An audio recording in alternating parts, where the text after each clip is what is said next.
3절. 더 숨길 수 없게 됨에 그를 위하여 갈대 상자를 가져다가 역청과 나무진을 취하고 아기를 거기 담아 나일 강과 갈대 사이에 두고.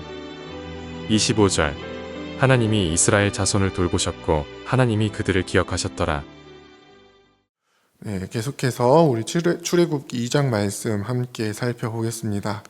네, 2장은 애굽의 바로가 산하 제한 정책으로 이 이스라엘 민족의 남자 아이가 태어나면 모두 죽이라고 명령을 내린 가운데 한 레위 여자에게로 장가들어서 아들을 낳는 장면으로 시작을 합니다. 2절에 보면은 이 여자가 아들을 낳고 보니 뭐라고 되어 있습니까? 잘생겼다라고 되어 있습니다. 네, 이 단어는 히브리어 단어로 토브라는 단어인데요. 선한, 좋은 이라는 뜻을 가지고 있는 단어입니다. 이 아이를 통해서 하나님의 선한 무언가를 보았던 것입니다. 그래서 바로의 명령에도 불구하고 이 아이를 3개월간 숨기게 됩니다. 더 이상 숨길 수 없게 되자 이 아이 부모는 이 아이를 갈대 상자에 담아서 나일 강가에 띄우게 됩니다. 여기서 갈대 상자라는 단어는요, 노아의 홍수에 나오는 방주와 같은 단어입니다. 이 방주는 사람이 키를 잡아 그 방향을 정하거나 혹은 노를 저 추진력을 더해서 가고 싶은 곳으로 가는 것이 아닙니다. 방주는 크기만 컸지 단지 이 물에 떠 있는 나무 상자였습니다. 이 방주를 인도하시고 구원하시는 분은 누구입니까? 바로 하나님이십니다. 더 이상 이 부모가 아이의 생명을 장담할 수 없을 때에 그 아이의 생명을 누구에게 맡기는 겁니까? 바로 이 아이의 생명을 주관하시고 또 구원하실 수 있는 하나님께 맡기는 것입니다. 결국 이 아이는 어떻게 되었죠? 나일 강가로 목욕하러 나온 바로의 딸의 눈에 띄어서 양자로 들어가게 됩니다. 또 이 아이의 누이가 기지를 발휘해서 그 아이의 어머니를 유모로 들여서 결국 어머니의 손에 길러지게 되었습니다. 바로의 딸은 이 아이의 이름을 모세라고 지었고요. 그 이름의 뜻은 내가 그를 물에서 건져냈다라는 뜻을 가지고 있습니다. 모세가 장성하였을 때 사도행전 7장에 보면요, 나이가 40세가 되었을 때라고 이야기를 하는데요. 이 모세는 왕궁에서 바로의 딸의 아들로서 이 관리 감독을 하는 자리에 있었던 것으로 보입니다. 그런데 무엇을 목격하게 됩니까? 자기 형제들이 고되게 노동하는 것을 보게 됩니다. 이 말은 스스로가 자기가 이스라엘 민족이라는 인식을 가지고 있었다라는 것을 의미합니다. 아마 유모로 자기를 길러준 어머니로부터 이 민족의 정체성에 대해서 충분히 배웠을 것으로 여겨집니다. 모세의 어머니는 모세가 태어났을 때에 이 하나님의 선한 무언가를 보았었죠. 아마 그런 이야기를 하지 않았겠습니까? 히브리서에서도 보면요, 모세의 어머니는 믿음으로 모세가 아름다운 아이라는 것을 보았다라고 이야기를 합니다. 모세의 어머니는 분명 하나님께서 모세를 통해서 이루실 일들을 믿음으로 보았던 것이죠. 그것을 모세에게 충분히 가르쳤을 것으로 보입니다. 동시에 사도행전에서는요, 모세가 왕궁에서 애굽 사람의 모든 것을 배워 그 말과 하는 것들에 능했다라고 말씀하고 있습니다. 모세는 40년 동안 이스라엘 민족에 관해서도 또 하나님에 관해서도 그리고 애굽에 관해서도 모든 것을 다 배워 통달했습니다. 그래서 사도행전에서는요, 모세가 이스라엘 자손을 돌볼 생각이 나더라 라고 표현을 합니다. 내가 이제 능력도 갖추었고 민족에 대한 사랑도 있고 충분히 그럴 수 있는 위치도 있으니 이제 내가 내 형제들을 구원할 것이다. 내가 이렇게 하면 아마 동족들이 나를 통해서 이스라엘을 구원하신다라는 것을 알게 될 것이다. 이렇게 생각을 했다는 거죠. 그래서 억울한 일을 당하는 동족을 대신해서 원수를 갚아주고요. 이제 나를 통해서 정말 큰 일이 이루어질 것이다. 그렇게 확신 가운데 있었던 것으로 보입니다. 그런데 그 뒤에 일들이 어떻게 진행이 됩니까? 이스라엘 민족끼리 싸우고 있어서 가서 그 싸움을 말렸는데요. 그때 그 싸움을 했던 이스라엘 사람이 이렇게 말을 하죠. 누가 너를 우리를 다스리는 자와 재판관으로 삼았느냐? 네가 애굽 사람을 죽인 것 같이 나도 죽이려느냐? 모세는 자기 동족인 이스라엘 사람들이 자신이 한 행동에 대해서 동의해주고 힘을 보태줄 것이라고 생각을 했습니다. 그런데 자신의 생각과는 다르게 어떻게 되었습니까? 오히려 대적을 합니다. 인정해주지 않습니다. 엎친 데 덮친 격으로 자신이 애굽 사람을 죽였던 것이 탈로 되어서 바로가 모세를 죽이려고 하죠. 모세는 바로를 피해 도망쳐 미디안 광야로 나아갔습니다. 거기에서 이제 미디안 제사장의 딸들을 만나서 도움을 주고 그 집으로 들어가 십보라를 얻게 됩니다. 그리고 그 십보라에게서 아들 게르솜을 낳게 되죠. 이 게르솜의 이름의 뜻은요, 나그네라는 뜻입니다.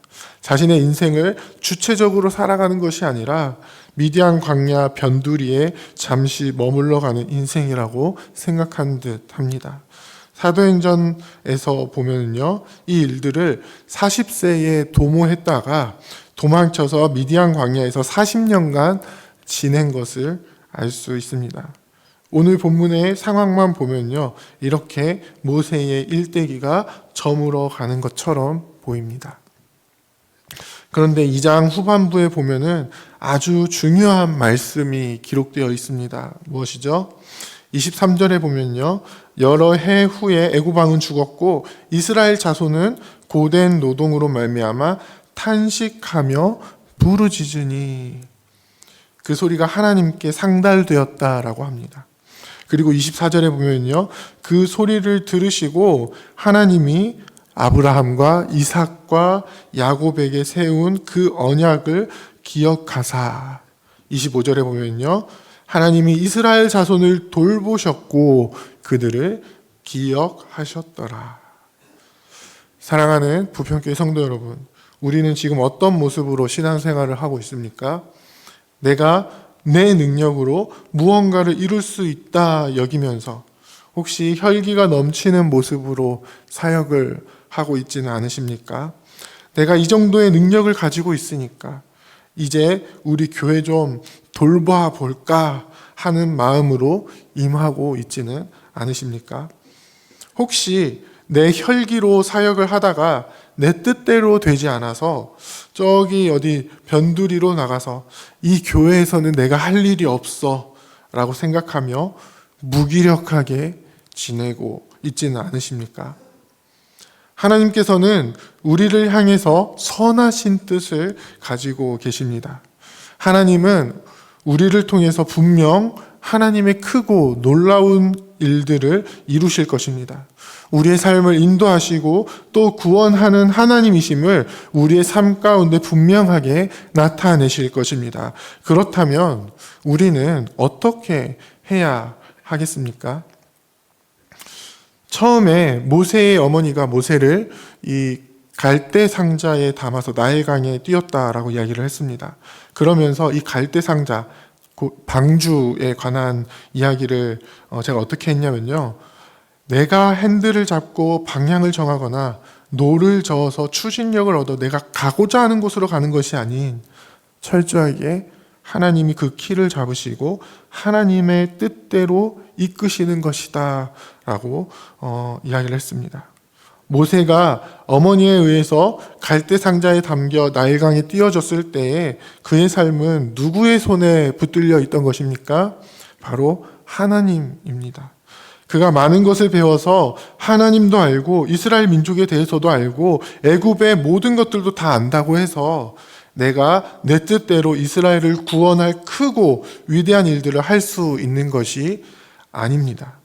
오직 하나님의 손에 붙들려 있을 때만, 하나님께서 그 소리를 들으시고 언약을 기억하셔서 자기 백성들을 돌아보실 때 비로소 구원의 역사가 시작되는 것입니다. 그 사실을 알고 우리 주님 한 분만을 온전히 붙드는 우리가 되기를 원합니다. 우리의 삶을 주관하시고 우리의 생명을 주장하시는 하나님의 손에 붙들려지는 우리가 되기를 원합니다.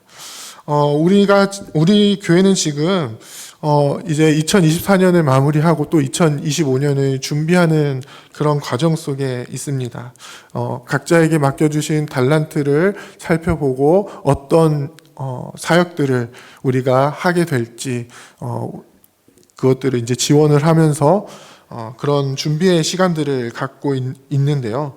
이때 우리가 사역을 결정하는 데 있어서 우리는 어떻게 해야 합니까? 나의 능력으로, 나의 주관으로, 나의 혈기로 이 사역들을 맡아서 진행하는 것이 아니라 오직 하나님의 때를 구하며 그 손에 붙들려 함께 이 일들을 해나가는 우리 교회가 되기를 원합니다.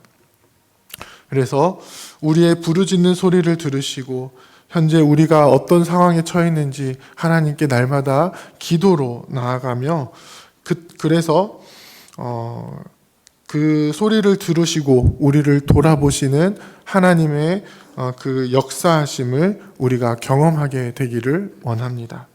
그 하나님께 온전히 영광을 돌리며 그 주님의 뜻을 온전히 이루며 우리에게 맡겨주신 그 사명들을 온전히 이루며 나가는 우리 재건 부평교회가 되기를 주님의 이름으로 부탁드립니다. 함께 기도하겠습니다. 이제 오늘 받은 말씀으로 함께 기도하겠습니다. 우리를 인도하시고 구원하시는 하나님을 알고 온전히 신뢰할 수 있는 믿음을 주옵소서. 내 삶을 주관하는 것이 내 자신이 아니라 우리를 찾아오셔서 우리를 돌보시는 주님을 의지하며 주님이 이끄시는 대로 순종하는 백성이 되게 하옵소서.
이제 개인의 기도 제목을 가지고 하나님 앞에 기도하시기 바랍니다.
수고하셨습니다.